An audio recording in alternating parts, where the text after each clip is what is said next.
She was 6 years old when I first met her on the beach near where I live. I drive to this beach a distance of about 3 or 4 miles. Whenever the world begins to close in on me, that's where you'll find me, at the beach.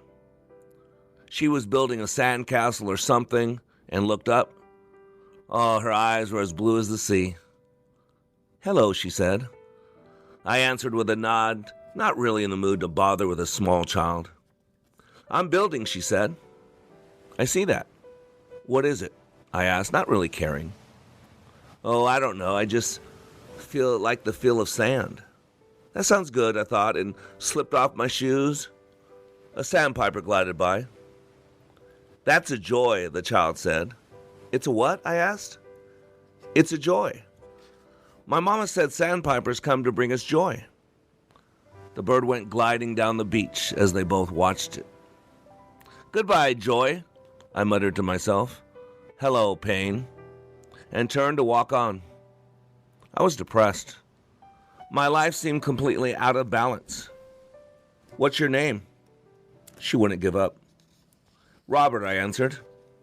"I'm Robert Peterson." "Mine's Wendy. I'm 6. "Hi, Wendy." She giggled. "You're funny," she said. In spite of my gloom, I laughed too and walked on. Her musical giggle followed me. "Come again, Mr. P," she called. "We'll have another happy day." The days and the weeks that followed belonged to others. A group of unruly Boy Scouts, PTA meetings, and an ailing mother. The sun was shining one morning as I took my hands out of the dishwater. "I need a sandpiper," I said to myself, gathering up my coat.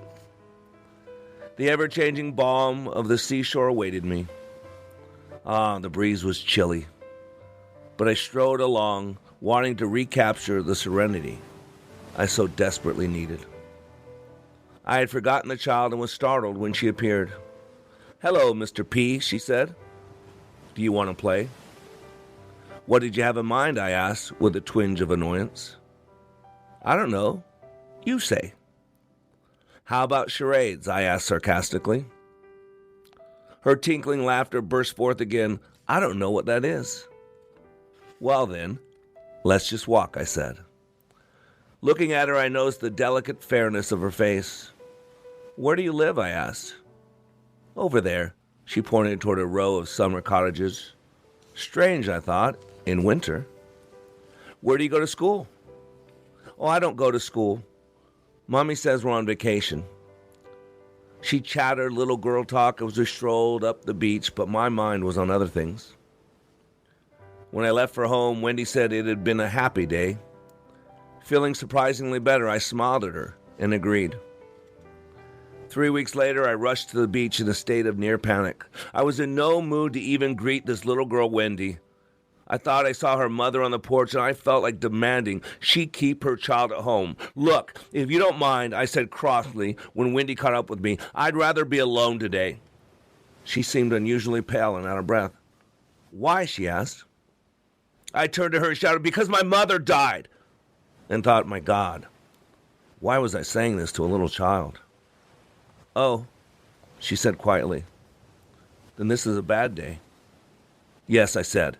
"And yesterday, and the day before, and just go away."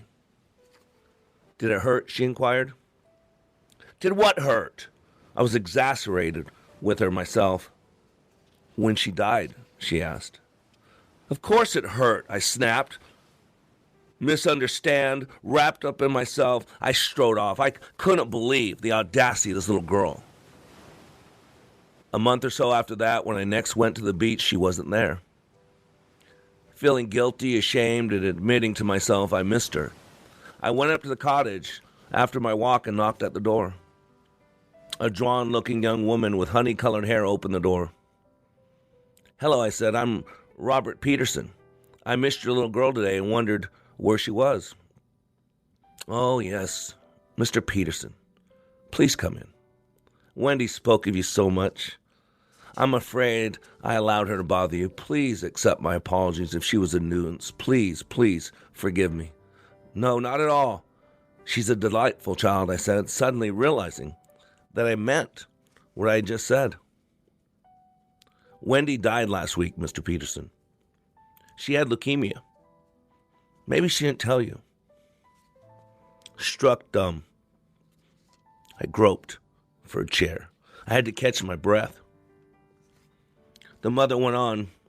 She loved this beach. So when she asked to come, we couldn't say no. She seemed so much happier here, so much better, and had a lot of what she called, quote, happy days. But the last few weeks, she declined rapidly. Her voice faltered. She left something for you. If only I can find it. Could you wait for a moment while I look for it? I stupidly nodded, my mind racing for something to say to this lovely young woman about the loss of her child. She handed me a smeared envelope with Mr. P printed in bold, childish letters. Inside was a drawing in bright crayon hues, a yellow beach, a blue sea, and a brown bird. Underneath was carefully printed, a sandpiper to bring you joy. Tears welled up my eyes, and a heart that had almost forgotten how to love was wide open. I took Wendy's mother in my arms, and I said, I'm so, so sorry. I muttered it over and over, and we wept together. The precious little picture is now framed and hangs in my study. 6 words, one for each year of her life, that speak to me of harmony, courage, and demanding love.